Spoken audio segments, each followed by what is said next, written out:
Hey guys, I'm Uncle Joel with Pen and Reel, where we talk about comic books, video games, TV shows, movies, books, and more. We'll do reviews, speculation, ideas I have as a writer for what I would do if I was writing the movies or comics, and so on. Please leave a comment to let us know what you think. Really appreciate the feedback. If you like what you see, hit like and be sure to subscribe. And with that being said, on to the video. So with Warner Media owning both HBO and DC Comics, it should come as no surprise that they decided to release HBO-themed comic books as a promotion for HBOMax. This is not an unusual occurrence by any means. DC has been known to release promotional comics for partners over the years. Whether it's comics that can be found in cereal boxes, or an original series of comics where members of the Justice League meet Colonel Sanders as a promotion for KFC, or even having superstar artists like Jim Lee redesign serial characters such as Boo Berry. And so, since this is so commonplace, it didn't surprise me at all when I heard about the HBO Max comics. There are 3 different issues, they're all free, and they're available on a number of different platforms. And since they were free, I decided to check them out. Honestly, I would not have given them a shot if I had to pay anything for them, because, quite frankly, I never have much expectation for this type of book. But, for free, why not? Now, personally, I have some ideas for how they could have done this that I think would have been quite interesting, but they didn't really go that route. I'll go into what those ideas are later in the video, but for now, let's cover what the comics actually are. So each comic is only 10 pages long. There are 3 comics, and each of the comics focus on a different character. Now already, this is very limiting. You have to tell an entire character story within only 10 pages, so you can't really expect too much from this. So the 3 characters that we get are Hector, Brian, and Olivia. And all 3 of their stories center around a dog named Max. It's a bit on the nose, and I'm not too thrilled with it, but again, it's kind of what I was expecting. So each story begins with one of the characters meeting the dog Max.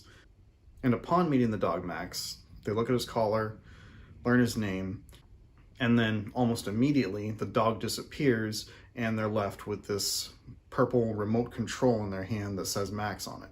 It looks like a TV remote. And it's this remote that winds up giving them superpowers.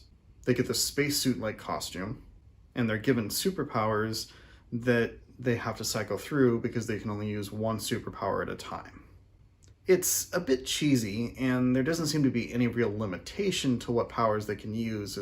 It's just kind of whatever's convenient for the story. But considering they only have 10 pages per character, there's not really a lot of room to go too in depth with it. It does make for very convenient storytelling, but again, 10 pages.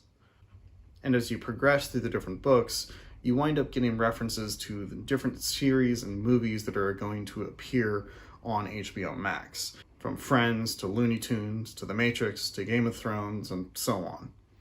And really, that seems to be the whole purpose of this miniseries, is to give cute little references to different series that are going to be on the service, but not really telling a story in any meaningful way.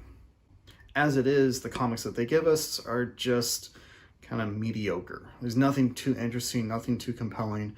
No one's going to be clamoring for more from these characters or more from this world. It's just kind of a throwaway promotion to kind of say that they did it. As a comic reader, they're not that interesting. But also as just a general HBO viewer, I don't really see much here that would lure in anybody who's not interested in comics. It's quite frankly a missed opportunity to me. So what would I have done different? Well, personally, I think there's a major missed opportunity here. Rather than creating completely new characters who simply make references and jokes about various shows and movies that are going to be on HBO Max, I feel they should have taken an actual DC character and had them explore some of these worlds. There may have been some rights issues with that, but at the same time, this is all owned by Warner Media, so rights should not have been too difficult to get, especially if it's for promotional material. So personally, I would have chosen to tell a story focused on Booster Gold. However, The average person's not going to know Booster Gold, so let's make it Harley Quinn. Harley Quinn's popular, would sell, it would draw interest in. So what you do is you make all 3 issues focused on Harley Quinn, stumbling around the world, and even to different realities. She's in New York, she's craving some coffee, and she walks into Central Perk. The cast of friends are sitting around the coffee table like they normally do, and then Harley leaves. Simple, doesn't really say too much, but it's clearly tying it into friends. And from there, we could even have the dog Max show up, and Harley starts fawning over the dog, and whatever makes the dog teleport draws Harley in, and they teleport, and all of a sudden, they're in King's Landing. And then from there, they teleport, and then they are riding on a rocket with Wile E. Coyote while trying to chase the Roadrunner. And then from there, they're in the Matrix. And so on and so forth. Just jump from reality to reality, from story to story, from world to world. And in doing so, you don't need much of a story. It's just this character stumbling through different realities that happen to be the different properties that are going to be on HBOMax. I feel like this would not only be far more interesting, but it would serve the purposes of the comic much better.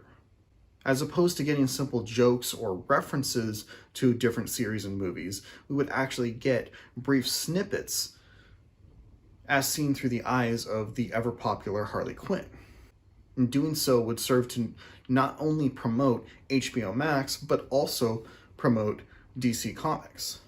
You know, if you give this to a good writer who has written Harley Quinn in the past, or better yet, whoever is writing Harley Quinn at the moment, then that could serve to cross-promote. Anybody who likes this would be interested in reading more Harley Quinn books. But then it would also serve to draw Harley Quinn readers into this series and make them more aware of HBOMax and all that HBOMax has to offer. So in the end, I'm not surprised with what we got. And quite frankly, it's what I expected it to be. Mediocre, not bad, just not very good. There's nothing here that's really interesting. You don't need to read it. It's very forgettable. And quite frankly, not that well executed. There are far more interesting ways that they could have done this, and honestly, it's a missed opportunity. If they do any more comic book tie-in promotions in the future, I really hope they go more along the lines of what I mentioned, as opposed to rehashes or sequels to what they've already done. And hey, the WB, if you go that route, like, I'll write it. But in all seriousness, even as free comics, don't bother. They're just not worth your time. So yeah, hopefully this video is more entertaining and more interesting than those comics were. And hopefully you found it worth your time. If there are any tie-in promotional comics that you really enjoyed, let me know down in the comments. I've heard a lot of great things about the KFC tie-in, and I'd really like to read those. Supposedly they're just really goofy and lean into just the nonsensical nature of the entire concept. But yeah, if you could help me out, hit like and subscribe, I'd really appreciate it. And this is Uncle Joel saying, stay tangible.